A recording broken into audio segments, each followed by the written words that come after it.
It's raining today, not much visibility in the sky either. I don't think it's gonna stop. And what's going on today? I guess DJI released some new hardware. This one looks like it's a camera and transmission system. It's the DJI O3 Air unit. They not too long ago released a new FPV drone system, which is the actual drone hardware itself. I guess this one's meant more for people who want to build their own FPV drones or attach it to something anyways. This one says integrating DJI's cutting-edge video transmission technology in a compact and lightweight body, the DJI O3 Air unit takes your FPV experience to new heights. Enjoy excellent high-definition video transmission from extended distances with low latency. The O3 unit takes a leap forward in imagining performance with its 117-inch sensor, 155-degree super-wide FOV flagship video technology, and other upgrades. And it says it's compatible with a wide range of products and delivers a video transmission solution that helps you to fully realize your aerial creativity. And they show all these fancy videos and so forth showing off the product, so that's kind of interesting. It's really light too from what I gather when you look at the specs. For the weight for the Air unit, it says the Air unit camera module excluded is approximately 28 grams. The Air unit camera module included is 36.4 grams, and the antenna is approximately 3 grams.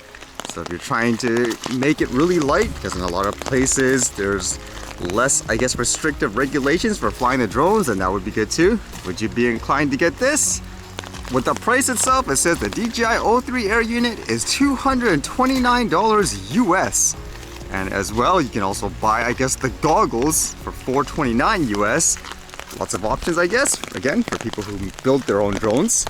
And then I read this, which was kind of interesting. That war between Russia and Ukraine is still going on. There's often a lot of news about Ukraine being supplied drones. And this one here, apparently it sounds like the US might not actually do it anymore. It says senators urge Pentagon to reconsider Gray Eagle drones for Ukraine. A bipartisan group of 16 US senators pressed the Biden administration to carefully reconsider Ukraine's request for lethal Gray Eagle drones to fight Russia, and asked the Pentagon to explain why it has not moved ahead. According to a copy of the letter, the Biden administration has so far rejected requests for the armable MQ-1C Gray Eagle drone, which has an operational ceiling of 29,000 feet and would represent a great technological leap forward for Ukraine. And why have they rejected it? It says the rejection had been based on concerns that drones could be shot down, were not essential to Ukraine's war effort, and could escalate the conflict. But the Pentagon has not gone on record to confirm its stance. Ukraine has made numerous appeals for the United States to supply it with powerful drones, most recently with anti-drone missiles, hoping Washington will reverse its prior opposition as Russia increasingly turns to kamikaze drones and attacks civilian infrastructure. So that'll be kind of interesting if they just cut them off in terms of drone supply and all that. Will that change, I guess, the status of the war afterwards?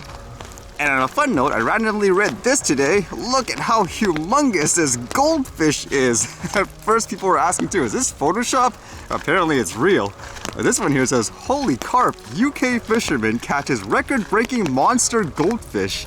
It says, we're going to need a bigger bull. A UK fisherman has become angling royalty after meeting his nemesis and reeling in nearly 70-pound monster goldfish, which could be the world's largest of its kind. It says Andy Hackett, 42, landed the record-breaking 67.4-pound fish called the carrot, named for its, can you guess it, orange appearance while fishing at Blue Water Lakes in Champagne, France. It took him over 25 minutes to nab the specimen. They have a lot of pictures and videos of it too. And according to this, it says they actually put this fish in there, and so it grew up after 20 years or so. It says the fish, who had previously eluded capture, is actually a hybrid species of a leather carp and koi and is reportedly 20 years old. It was put in a lake at a fishery in France run by Brit Jason Cowler. We put the carrot in about 20 years ago as something different for the customers to fish for. Since then, it has grown and grown, but it doesn't often come out. She is very elusive. Can you imagine having that as a pet in your house? What do they eat there to get that big? Is it just, for example, sea plants, or do they actually eat other fish? It kind of reminds me of cartoons where they show one by one big fish eating another, like the bigger ones eating the smaller ones over and over again.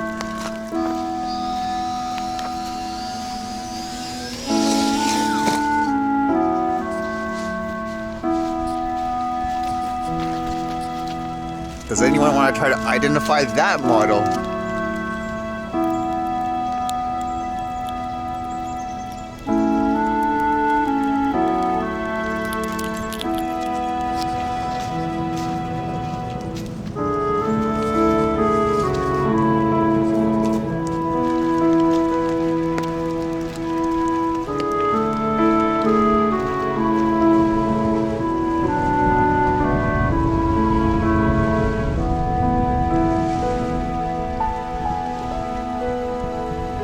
The rain actually stopped for a bit, it seems.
Alright, see you guys later.